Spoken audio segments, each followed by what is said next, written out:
Well, hello. Thank you for joining me today as we talk about discovering tulips and windmills with Viking.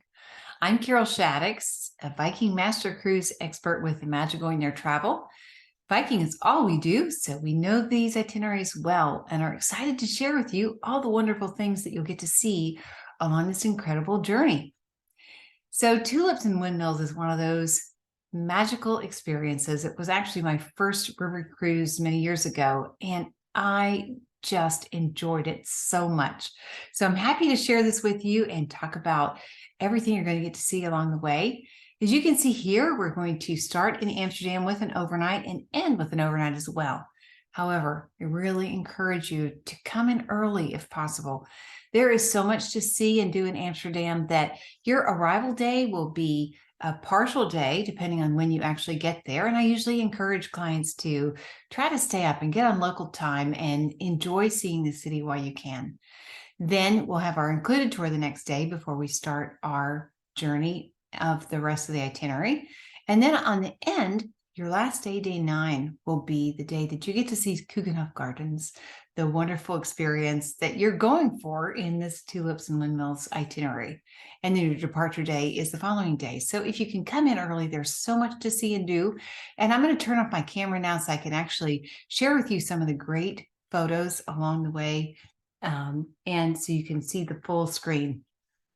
So this is a map of the itinerary. You'll see the white dot is where we do overnight in Amsterdam on both ends, and it does a little bit of a circle taking you all the way down into Belgium. And not many guests actually choose the cruises that include Belgium, and that is such a shame because Belgium is a beautiful country. And of course, getting to see Bruges and Ghent are just real highlights. So when we talk about this itinerary, this is kind of the quintessential picture that I have in my mind of the amazing colors and the blooms. I remember just flying into Amsterdam when everything was in bloom and just being amazed at all of the colors. It is just a memory that you will treasure just on your arrival flight, if nothing else. But of course, we have a lot of opportunities to see flowers in bloom here throughout your journey. But a lot of guests want to know what we're going to do in this, small radius, basically, of what we're getting to see. Well, Viking has an included shore excursion in every port of call, but we also offer some other options, such as local life, working world, and privileged access. For those guests that want to delve deeper or maybe been to Amsterdam before or some of these other cities and they want to have more specialized tours, Viking has some great options for you. So an example of local life would be doing a home-hosted visit in a Dutch family's home where you would talk about their traditions, what their daily life is like, the food they eat, and you might share your traditions and photos and what you do on your daily life as well. And it's just a real highlight for our guests to enjoy sharing each other's communities and heritage and traditions. Working world would be an example, for instance, going to a cheese farm and learning how they actually go from basically milking the cow to the market. And you'll actually enjoy visiting with a family who does this for a living. And it's a real favorite tour of our guests. Or you may go to the Delftware factory to see how they make this famous porcelain, and you'll see a lot of that there in the Amsterdam area. And our privileged access experiences are those that can't be purchased by guests outside of Viking. And for instance, this one, you'll visit Kinderdijk, one of those old windmills on a restored vintage barge that is a favorite of our guests, and talk with the family and learning about how they make their living, what they do on a day-to-day basis. So we're going to start with Amsterdam, and you can see that it's just such a charming city. You're looking at downtown Amsterdam here, lots of beautiful canal systems. This city was actually established as a fishing village back in the 13th century. When the 16th and 17th century came, they became a real thriving commercial and naval power. And what a lot of people don't realize is that the Netherlands was under the control of Spain for a very long time. And when they became a country of their own, they really had significant influence because they actually went into the Spice Islands, into Africa, and brought back those spices. And it actually became the basis for the Dutch East and West India trading companies and really became a large financial and trade center. So in the early 1800s, a canal was built that connected the North Sea. And then in 1952, the Amsterdam-Rhine Canal linked the city to the European waterways. So that really made a big difference in trade as well. So when you're in Amsterdam, you will spend so much time walking around. You'll see these beautiful canals. And I really encourage you to do the hop-on, hop-off canal tour, especially if you're in Amsterdam earlier or staying later. It's a wonderful way to see the city. But of course, you can walk everywhere. There are just beautiful canals, tons of bicycles. And in fact, there are more bicycles than cars, as you can see from this photo. They are everywhere, and you really need to watch for the bicycles. They do have the right of way, and there are multi-story parking lots that have as many bikes in them as we have for cars. It's just a massive amount of bikes, over 800,000 of them. Of course, parking is at a premium. Space is expensive to park. And so you will see tons of bikes. Remember, like I said, they have the right of way. So be careful when you step off the street. Don't just look for cars. Watch out for those bicycles. There are bicycle paths and signals and bicycle tunnels and lanes within those tunnels. And the children will even bike to school from ages of like 10 to 16. They'll bicycle up to 9 miles each way for their classes. So they take bicycling very seriously. Incidentally, it's kind of funny that the municipality actually fishes out about 10,000 of these bicycles every year. Many people throw them into the canals instead of disposing them properly. And an interesting fact, too, about this was that these canals used to basically be the dumping grounds and were very, very polluted over the years. But around the 20th century, the Dutch government actually cleaned up the canals, and they have made them such that they actually have an Amsterdam city swim in them every year to celebrate now how beautiful these canals look and how sanitary they are. And of course, this beautiful photo is a picture that was taken in the fall. So whether you're going spring or fall, you'll have some great views of this city. It's just a walkable city and one that you'll really enjoy visiting. Now, one of the things that you'll learn on your included tour is about these tall houses, and you can see they're very narrow and skinny, and they are very high. The Dutch are known for their frugality, and so the taxes were based on the footprint of the house, not how high or how many floors there were in it. So you'll see a really good selection in this photograph of the different styles of windows, and that's how you would show your status, by how high your house was and the type of window you put, the decorations on the outside. Of course, this indicates some wealth here in this photo, but you'll notice these little perpendicular protrusions in the top, and these are actually pulleys because the houses were so narrow. It was difficult to get furniture or goods, if they were merchant houses, up to the higher levels. So they invented this ingenious pulley system where it would have the heavier items be able to be lifted up to the higher levels and then pulled into those windows to have furniture and goods and stuff stored on the higher levels of the houses. So it's just very fascinating to see this old part of Amsterdam. And now I want to show you a map, because this city is actually arranged in concentric circles rather than the traditional squares like most cities.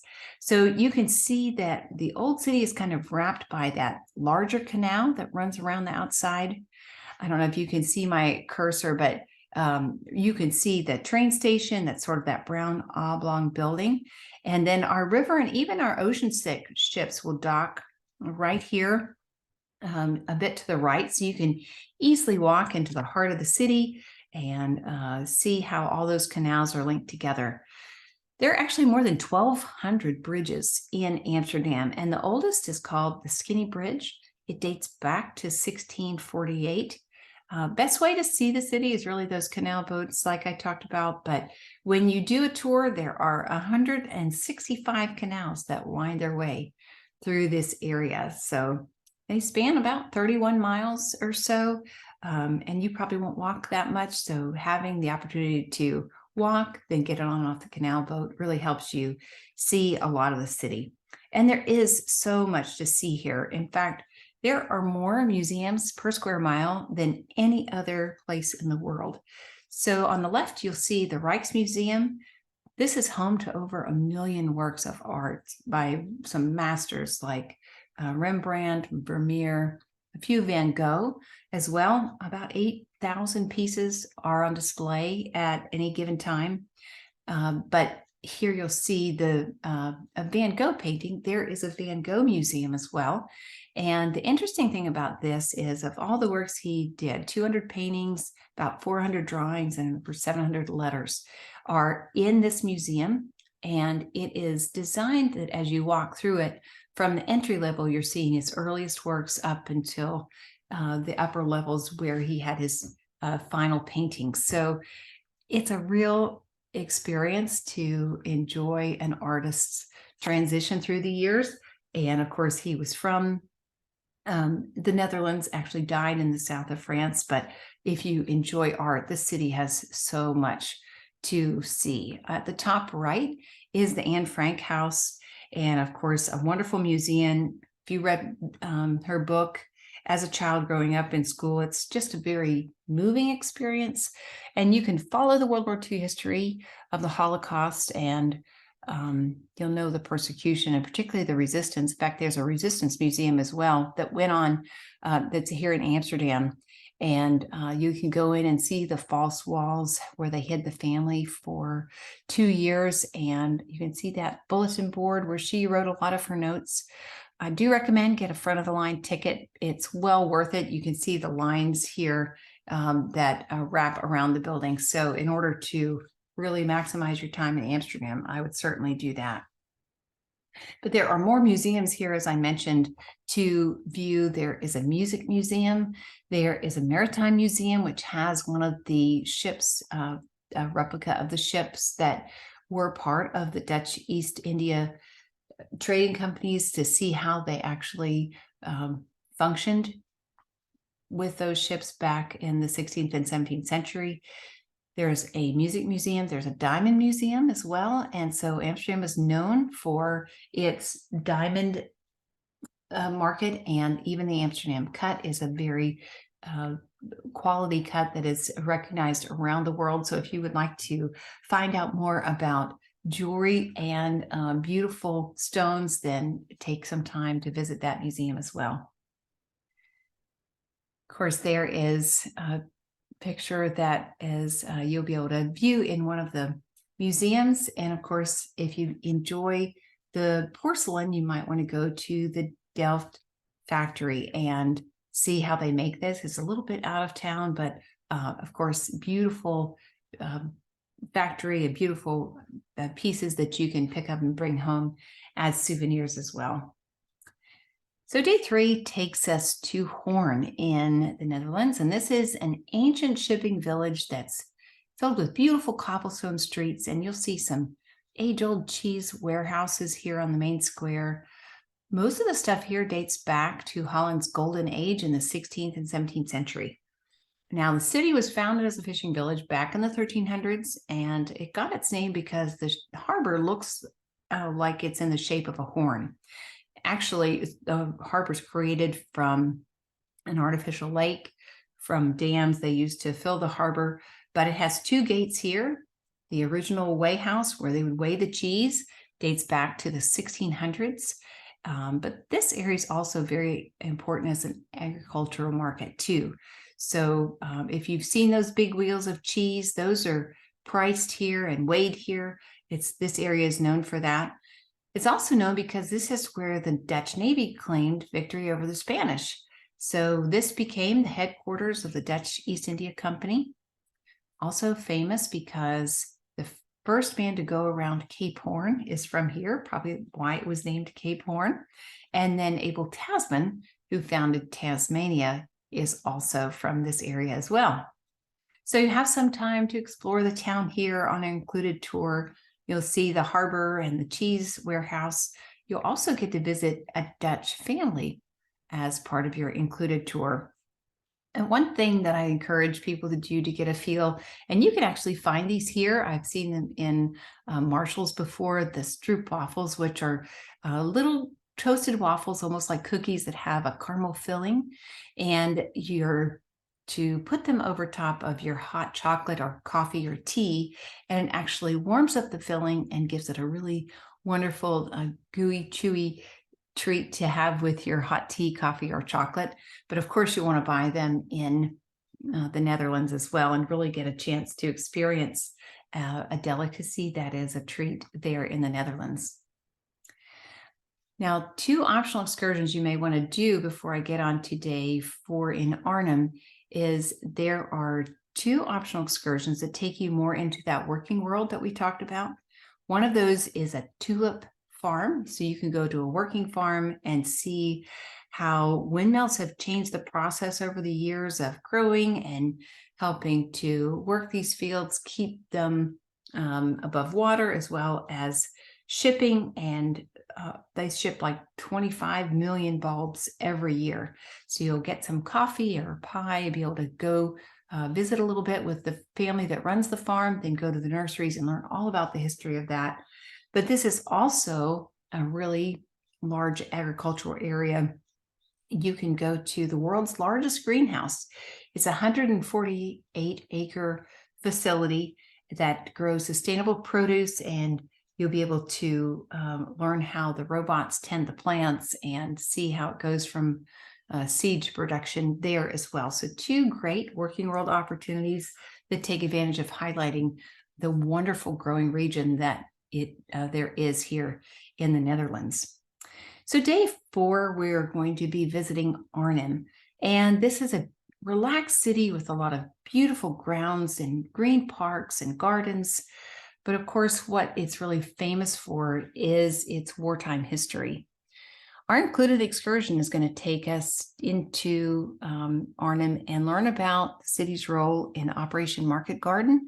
And that was back in September of 1944, where the paratroopers landed near Arnhem. And the plan was to take all the bridges of Arnhem and Nijmegen and Eindhoven and push back Germany and therefore defeat Hitler. But unfortunately, due to heavy fog and then several other reasons, about 20,000 soldiers who were supposed to be there to help join the effort got delayed, and unfortunately, it was a lot of loss of life here as a result. They ended up having to destroy the bridge to keep the Germans from using it. And of course, you can learn more about that from the Richard Attenborough film, A Bridge Too Far. And that we'll learn a lot about the history there. But if you want to do something different or an optional excursion here, I love the open air museums. There's also one in Amsterdam. It's called Zonsachans, and I really enjoyed visiting that. I really think it's fascinating to kind of go back in time, kind of like taking your kids to Williamsburg in Virginia and learning about how they made their living, the types of trades that were popular then. And this is, for instance, some house that was relocated. So in the path of progress, some of these older buildings were going to be destroyed. So they lifted them up and put them in this area. So you can walk through this, what they call an open air museum, and learn about the history of life as it was back in the day, centuries ago. This one is, I took a screenshot of it, so it's not as clear as it could be, but this was a converted farmhouse back in the 1600s. And what I always like to tell people that I try to do myself is when I'm traveling, I don't have time to read everything, or I'm going to read through it so quickly it's going to get jumbled when I come back. So I like to take pictures of the descriptive signs that are near areas that I'm interested in. And then when I come back, I can relive my experience, go a little deeper into what is unique about what I took a photo of, and it helps me kind of bring a little more depth to the experience, as well as create some good memories that I can accurately share with others later as well. You can do this Kröller-Müller Sculpture Garden, which is known for having some incredible works of art in the museum, but also the garden outside has a great display of outdoor sculpture and architecture as well. Day 5 takes us to very popular Kinderdijk, and if you've ever done the Rhine getaway, you'll recognize this is a really famous stop there. So as we will learn more about through our day 8 stop about water management in Zealand, this is an area of Holland that is can be 40% of the time below sea level. So when you actually get off your ship, you'll be walking down the stairs to this area. We have an open museum there that will talk about the history of the building of these windmills, but also you'll get a walking tour where you'll get to go in and actually tour one of these windmills. There are 2 that are museums, and actually there are others that the Dutch can actually live in as long as they agree to operate, maintain, and restore these beautiful windmills. So as you look at the windmill, the living areas are built, of course, around the outside, and in the center section is the actual mechanism that turns the windmills, of course, as the wind and the strength of the wind creates the energy to do so. So you're actually touring this. You've got this center pole that's constantly turning, and you climb up this ladder to see the other living areas. It's just a very fascinating and ingenious way that the Dutch created to basically reclaim the land from the ocean. They say that God created the world, but the Dutch created Holland, because they really pulled these islands out of the sea through the use of these incredible windmills. Now,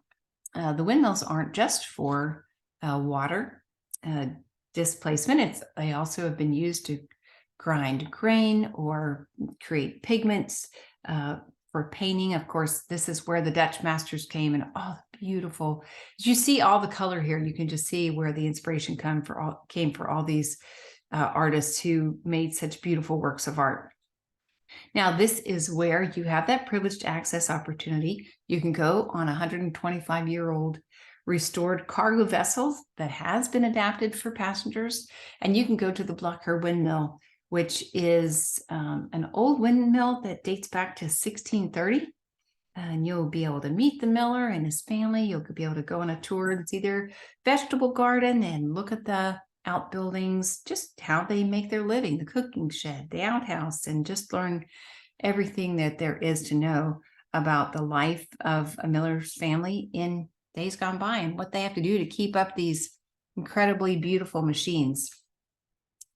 And then our optional excursion that guests really enjoy is Dutch cheese making. And this is one where you will go to a farm and you'll see how they milk the cows, how they process the cheese, and how they get it to market.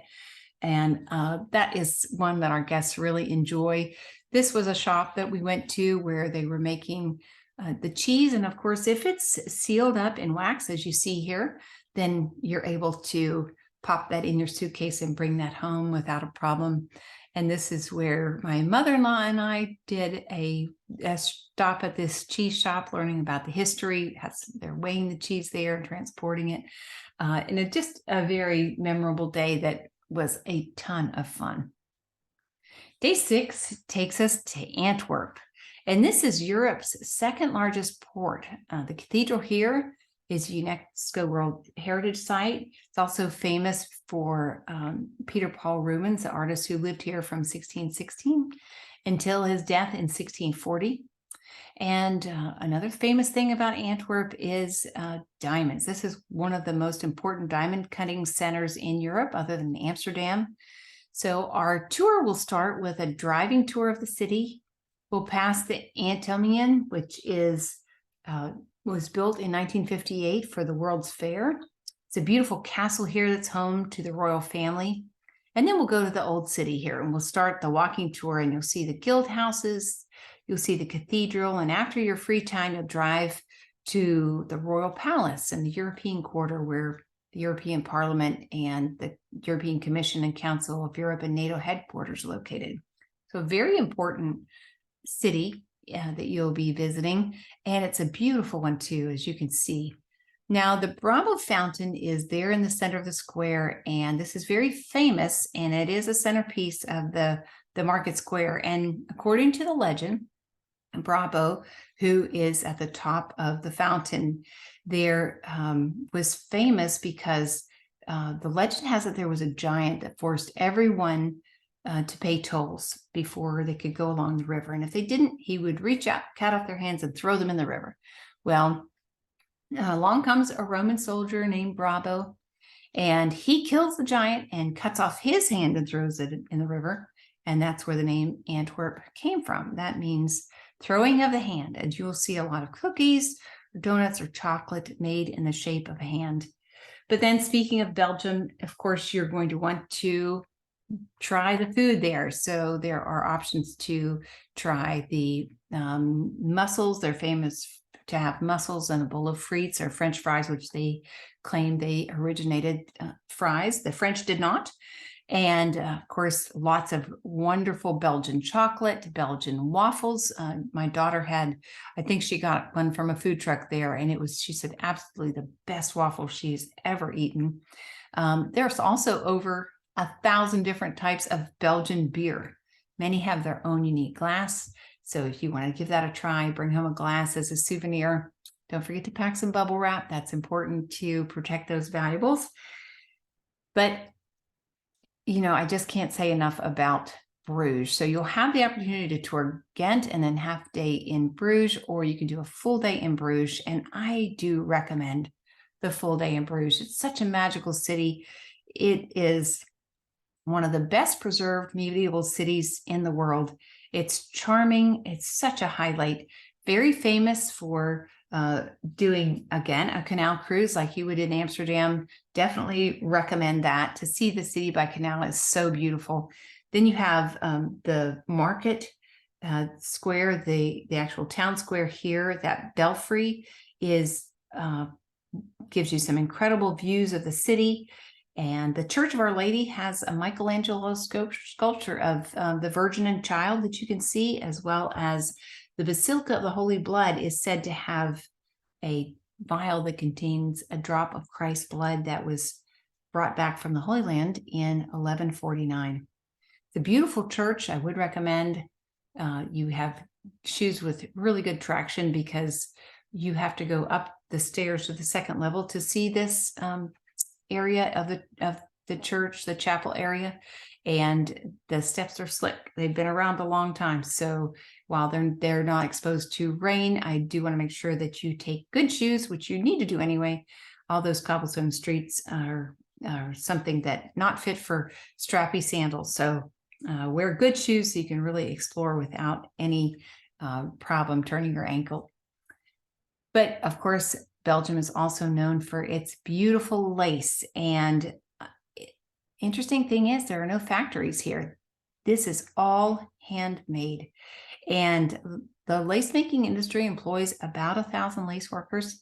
Interestingly, they're about 50 to 90 years old. So you do hope they're passing it on to the future generations, because lace is just so intricate and beautiful, and definitely a great lightweight souvenir to bring back home.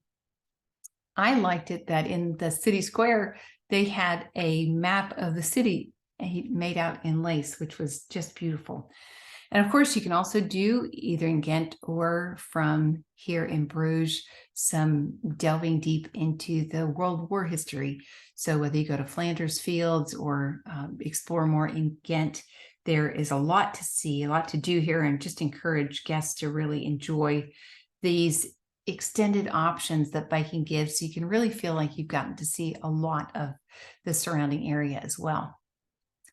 Day 8 takes us to Zeeland, and this was actually an island that was on the southwest part of the Netherlands.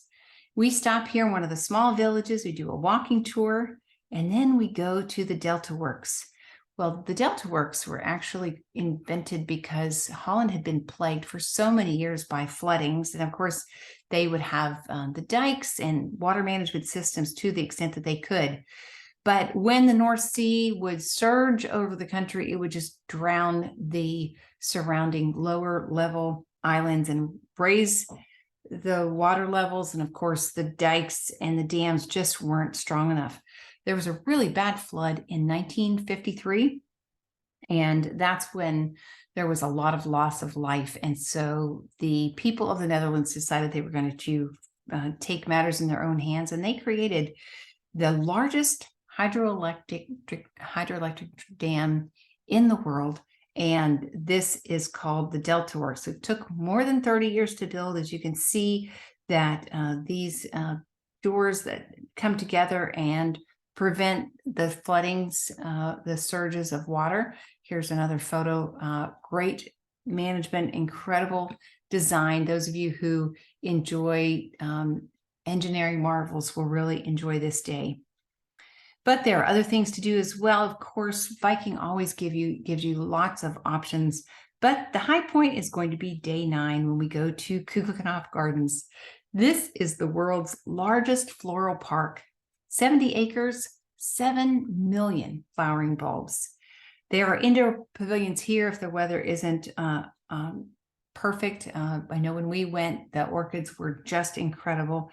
We had some days of, or some parts of the day that had some like spitting rain or whatever. So we would go into the greenhouses at those points if we wanted to get something to eat or see those hothouse type flowers. It was just stunning. Everywhere you look, there are incredible varieties. I think there are over 100 varieties of tulips here. And of course, as the season progresses, it starts in mid-March, goes to like the first week of May. They stagger the bloom. So you're going to see a lot of hyacinths and crocuses in the beginning of the season, and then the tulips and daffodils will come later. But beautiful anytime that you go, and you'll enjoy this incredible property, which actually was a hunting grounds originally that dates back to the 15th century. Now, you can also get up early if you have any days that you're extending your cruise and go to the Aalsmeer flower auction. They go to the cutting fields, from the cutting fields to the flower shops, and almost anywhere in Europe within 24 hours. And the flower auction actually processes 21 million flowers every day. It's about 60% of the whole world's flower market. So you have to get there early because I think they're finished by 9 o'clock. But if you enjoy learning about how they actually make the process of getting these blooms, you know, hundreds of miles away or even around the world in peak condition, that is how they do that. That's where it all starts. But of course, you also might want to learn about tulip mania back in 1600s. The price of these bulbs reached astronomical heights, and it's actually considered the first financial bubble. So when tulips became so expensive, the cost of a single bulb exceeded that of a modest home. Then the price collapsed and many investors went bankrupt. So you can learn more about that. Of course, if you like doing some armchair travel, you can do some more reading about that as well. But I just love shopping in Amsterdam, just getting the cheeses, the bites. It's just such a charming city, and I think it's one that you will really enjoy. Again, these are resources that you can learn a little bit more about the area that you'll be visiting when you do your Tulips and Windmills cruise. And one of the tricks that I say is Holland Belgium is one that mirrors Tulips and Windmills to the extent that if the Tulips and Windmills is sold out for the dates that you want, check Holland and Belgium. You'll see that the itinerary does divert a little bit, where we go into Germany and don't do that full circle. We see Rotterdam and Dordrecht as well. Nijmegen's a cute little port there. But I would recommend looking at this if you don't have the stateroom category or the dates you want. In this case, Amsterdam is going to be on the front end. So you'll want your Keukenhof Gardens experience would be day 2. So see if that goes into those last couple weeks of April. Sometimes there's more availability there. So that's just a little tip. But this is a sailing that actually goes further into the year, where Tulips and Windmills will be more of mid-March to the first week of May before it's over.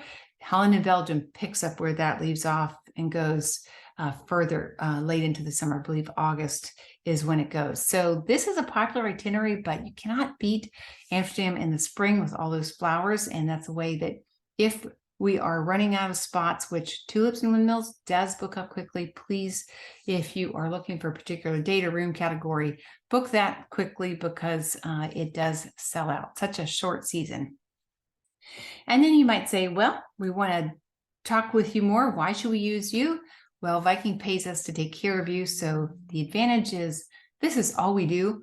And it's a free service that we are able to do some extra bonuses for you, save you some extra money a lot of times, give you shipboard credit, which is part of a hallmark of all the bookings that we do, is give you that extra shipboard credit for any booking made within 14 days of one of our seminars, but we're doing seminars all the time. So the likelihood of you catching it with that window is very high.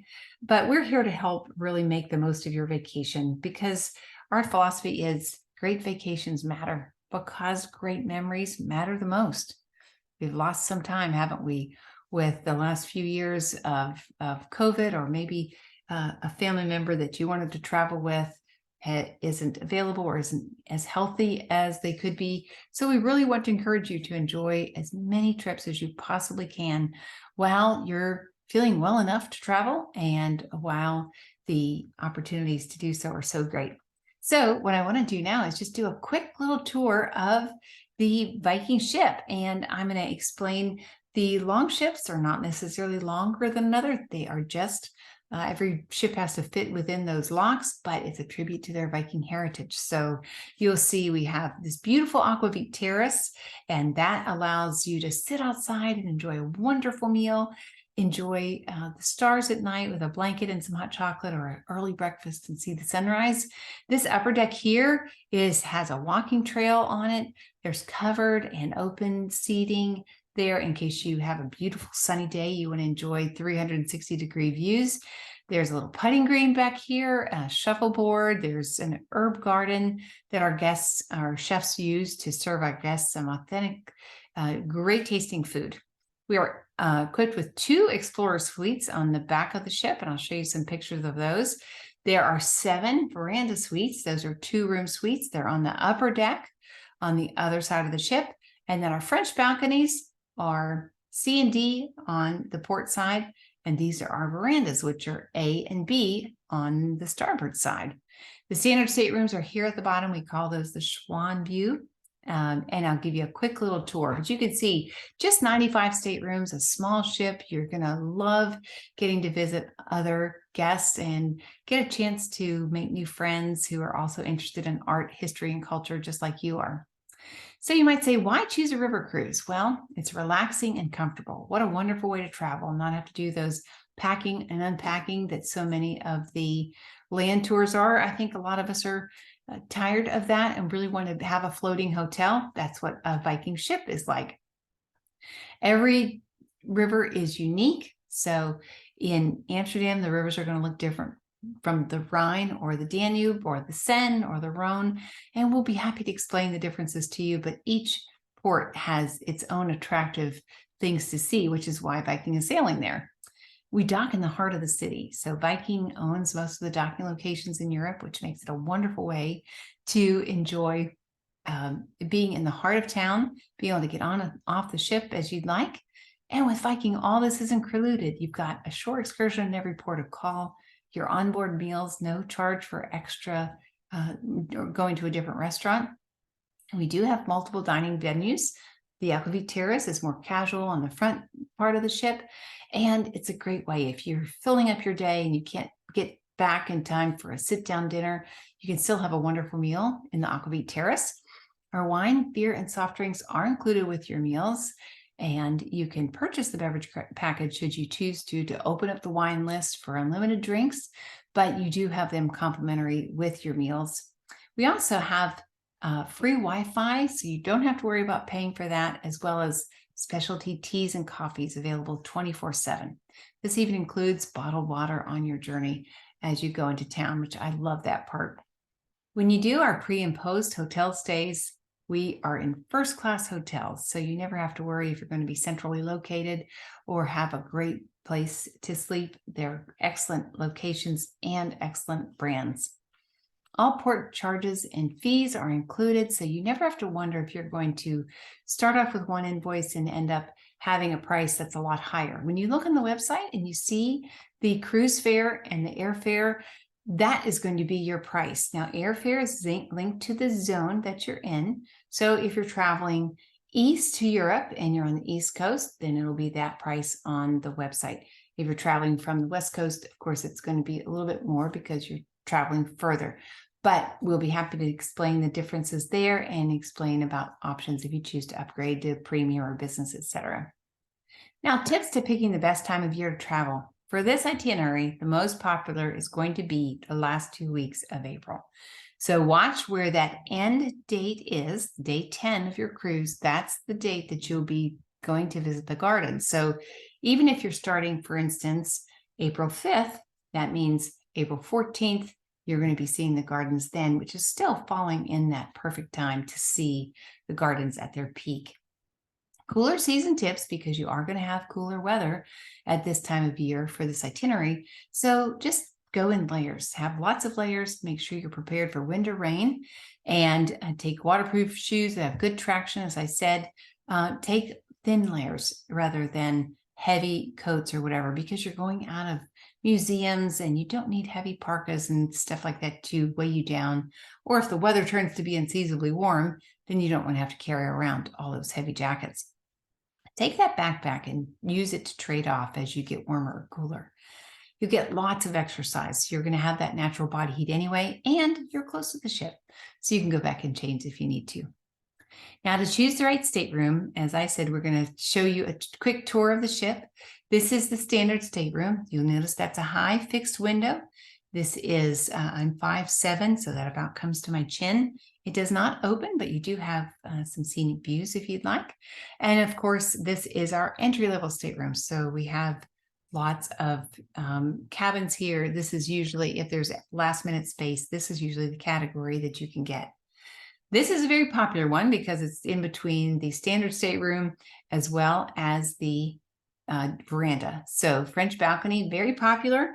You have that sliding glass wall of windows. You can lean out but not step out. And then you have your veranda stateroom. Now you see an extra chair in the room because this is a larger stateroom. Now you have also that balcony where you can sit outside, enjoy a fresh cup of coffee, or in the afternoon to sit and write postcards. One of my favorite memories is there. And it's also a great way if you have a traveling partner that is sleeping late then or going to bed early, it gives you a place to go where you still have some privacy and can enjoy being outdoors. Then we have 2 suites. The veranda suite is 275 square feet, so larger, and a balcony in each room. The bedroom has a French balcony. The room in the living room where you see the couple standing, that's a step-out balcony, and it comes with lots of extras like alcohol in your room. You have AirPlus service, which is included in this category. You get to get in your stateroom sooner, and you have laundry and shoe shine service, as well as a complimentary bottle of champagne. So great way to give you more space, and especially 2 singles traveling together really love this because there is that sense of having extra space to be able to retreat to when needed. This is the veranda suite bathroom, but every bathroom on the ship has heated floors, which is awesome when you're traveling in cooler weather on those shoulder seasons. And then this is our Explorer Lounge. This is 445 square feet. It's got a 270-degree wraparound veranda, as well as able to have that great view and the doors closing in the bedroom. This comes with silver spirits beverage package, private transfers, as well as extras such as the AirPlus and laundry, a fruit basket in your room, tons of extras. So if you're looking to celebrate, this is certainly the way to go. Well, I hope you've enjoyed our tour today of Tulips and Windmills. We appreciate you reaching out and just learning more about Viking's popular river cruises. We cover a lot of them. You can go to our website, imaginegoingthere.com, look under videos, and we have many of these itineraries that we've tried to educate our guests so they really understand what's special about Viking, what the itineraries, what they'll see along the way, as well as stateroom categories so they can fit it to their budget. We are here to help you make the best decision for you. So my contact information is there, carol@imaginegoingthere.com, or feel free to give me a call. We are excited to help you enjoy the process of seeing the world with Viking.